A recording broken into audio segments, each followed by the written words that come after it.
Stanislas Guérini, bonjour. Bonjour. Voilà, interview par David à 13h pour expliquer la nécessité de la réforme. Ça aurait peut-être été plus utile en amont des débats. Pourquoi il parle si tard ? Vous savez, le président de la République, il s'exprime régulièrement, mais je crois que c'était utile qu'il parle dans un moment où il y a de la colère, il y a de l'incompréhension, et il fallait expliquer les choses, et notamment expliquer un choix politique. Celui qu'on a fait, d'utiliser l'article 49.3, ça a suscité des questions, parfois de la colère dans la population. Et donc, il fallait dire pourquoi nous avons fait ce choix-là. C'est un choix de responsabilité. On aurait pu faire le choix, au fond, de laisser cette réforme des retraites en rase campagne, comme tant d'autres ont reculé avant nous.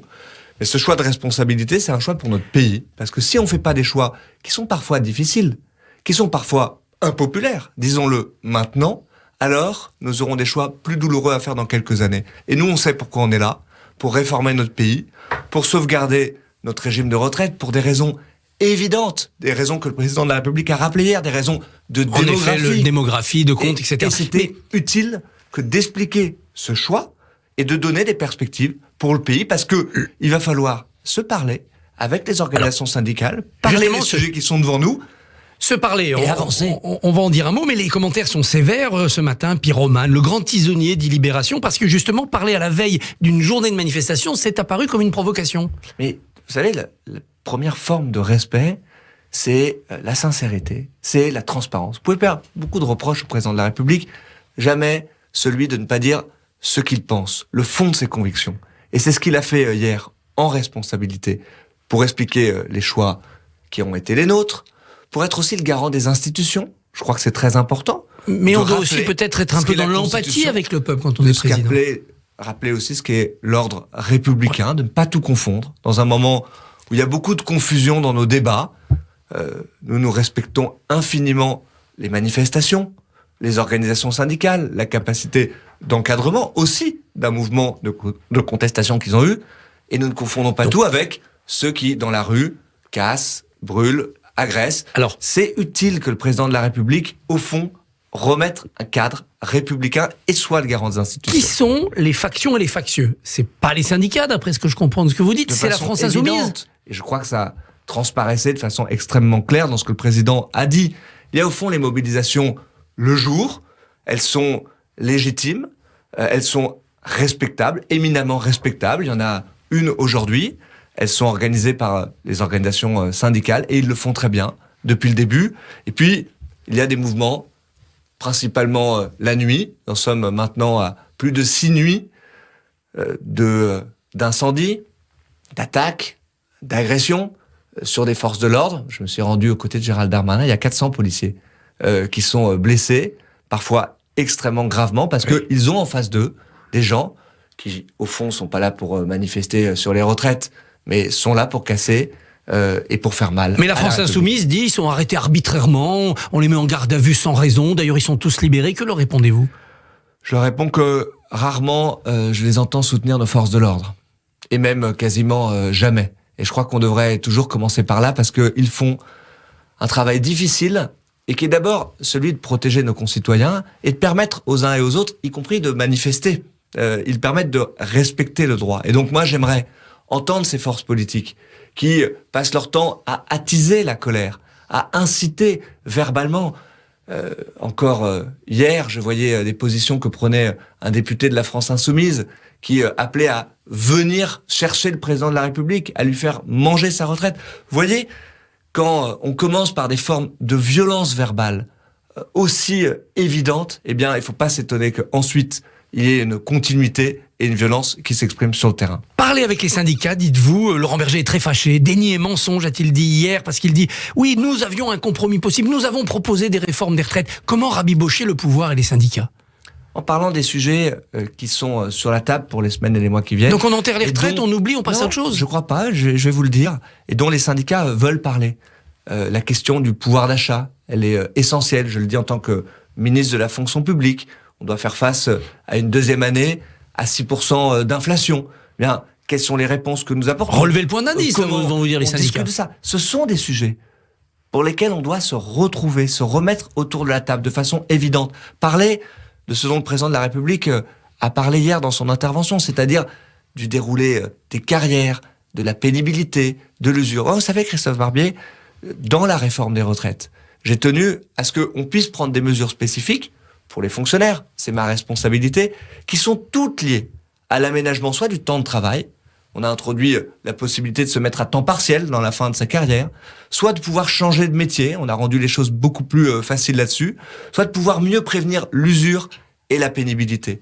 On a créé un fonds pour les métiers du soin, de l'hôpital, c'est-à-dire de nos grands services publics. On va y consacrer 100 millions d'euros par an pour justement faire ce qu'on faisait pas suffisamment avant, aménager les carrières, aménager les postes de travail. Je crois que ça, ce sont les enjeux qui sont à la fois liés à la réforme des retraites et sur lesquels on doit aller beaucoup plus loin. Sur tout ça, on doit pouvoir se retrouver et se parler. Le gouvernement a été confirmé hier par le président. Vous vous sentez comment ? En sursis parce qu'il faudra un jour un remaniement, dans l'impuissance parce qu'il n'y a pas de majorité à l'Assemblée ?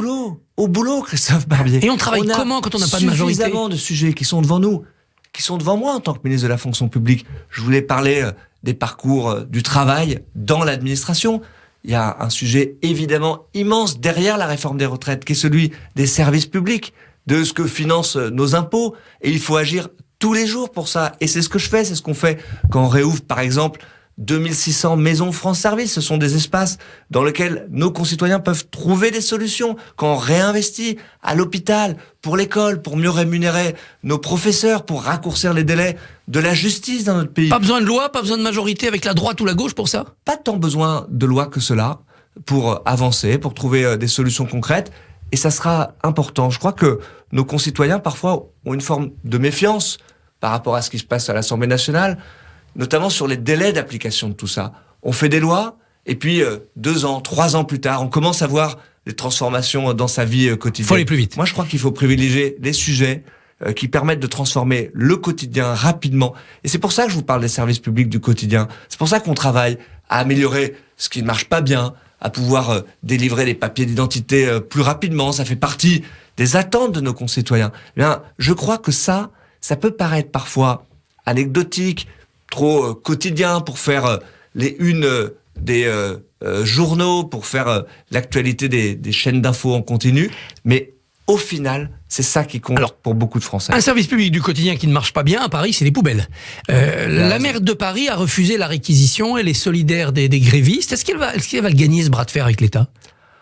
Je crois pas. Moi, ce qui m'intéresse, c'est pas un bras de fer avec l'État. C'est des solutions que nous réussissons à apporter pour les Parisiens qui voient aujourd'hui un quotidien qui est insupportable et inacceptable. Elle est de gauche, elle défend les éboueurs. Non, la réalité, c'est que depuis le début de ce conflit, la maire de Paris a une gestion assumée, qui est une gestion militante de la grève. Elle a mobilisé les moyens de la mairie pour pouvoir faire grève. Et aujourd'hui, c'est l'objet d'un conflit que j'ai et que j'assume avec la mairie de Paris. Elle a inventé les préavis de grève à géométrie variable. C'est-à-dire qu'il faut expliquer quand même aux Parisiens. C'est aujourd'hui incompréhensible.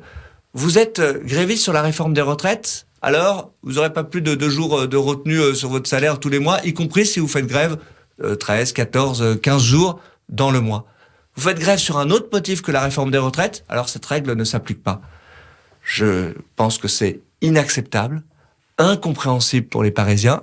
Et après, il ne faut pas s'étonner de voir les conséquences sur le terrain.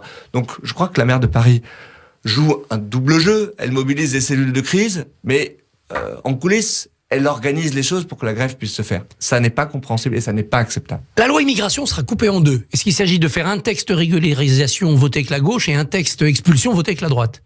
Il s'agit d'avancer efficacement. Vous m'interrogez à l'instant sur les grandes lois, les grands projets de loi, les grandes cathédrales législatives à l'Assemblée nationale ou au Sénat. Bien, je pense qu'aujourd'hui, il faut pouvoir avancer et trouver des solutions plus rapidement. Et donc, ça sera l'objet du travail qu'on aura à mener sur l'ensemble des textes de loi. Ça sera certainement le cas, effectivement, pour le texte immigration, pour pouvoir trouver des solutions plus rapidement, peut-être mieux circonscrire les objets qu'on met en discussion au Parlement et avancer, c'est ce que nous demandent nos concitoyens. Et donc, sur l'immigration, qui reste évidemment un sujet sur lequel on doit pouvoir améliorer les choses, on doit pouvoir être plus efficace, plus humain aussi. on avancera de la façon la plus efficace possible. C'est ce que nous a demandé le président de la République. Contribution sur les profits exceptionnels, a demandé le président. Ça prendra quelle forme ? Une taxe sur les rachats d'actions par les entreprises ? Oui, ce que le président a évoqué, c'est la pratique des rachats d'actions. C'est-à-dire que quand on a tellement de profits dans une grande entreprise, qu'on ne consacre ni à réinvestir dans son entreprise, ni à mieux rémunérer ses salariés, mais à racheter ses propres actions. C'est des pratiques qui ont quelques limites, y compris quand on est capitaliste, je vous le dis. Donc, ce qu'a demandé le président de la République, c'est qu'effectivement, on puisse mieux encadrer ces pratiques-là et que quand une grande entreprise, rachète ses propres actions, on l'oblige à mieux partager la richesse qui est produite. On l'oblige à distribuer plus de participation, plus d'intéressement, plus de primes défiscalisées, la fameuse prime Macron. En somme, qu'on s'intéresse davantage dans les grandes entreprises à mieux partager la richesse qu'elles produisent elles-mêmes. Les profs devront être remplacés très très vite, dès le début de leur absence, à partir de la rentrée. C'est possible, ça ? Vous voyez, ça c'est la vraie vie. Ça, ce sont les services publics du quotidien. Ça, ce sont les attentes de nos concitoyens. Et je crois d'ailleurs que c'était un des débats qui était juste derrière celui des retraites. Notre rapport au collectif, les efforts qu'on est prêt à fournir, travailler plus longtemps, payer des infos, mais au prix de services publics qui fonctionnent.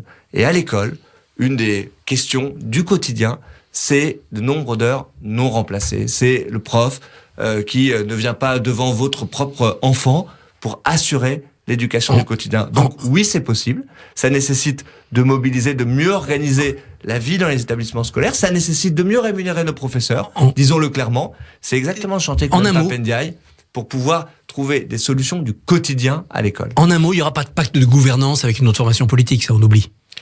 On voit bien quelle est la fiabilité aujourd'hui des discussions qu'on peut avoir avec les organisations politiques. En revanche, il y a des députés, il y a des sénateurs qui ont fait acte de responsabilité et je pense que c'est avec eux qu'il faut travailler dans les prochains mois. Stanislas Guérini, merci, bonne journée. Merci à vous. Merci beaucoup Christophe et vous restez avec nous dans moins de 5 minutes. On va faire le point justement sur toutes les perturbations dans les transports en commun notamment. Radio J, retrouvez le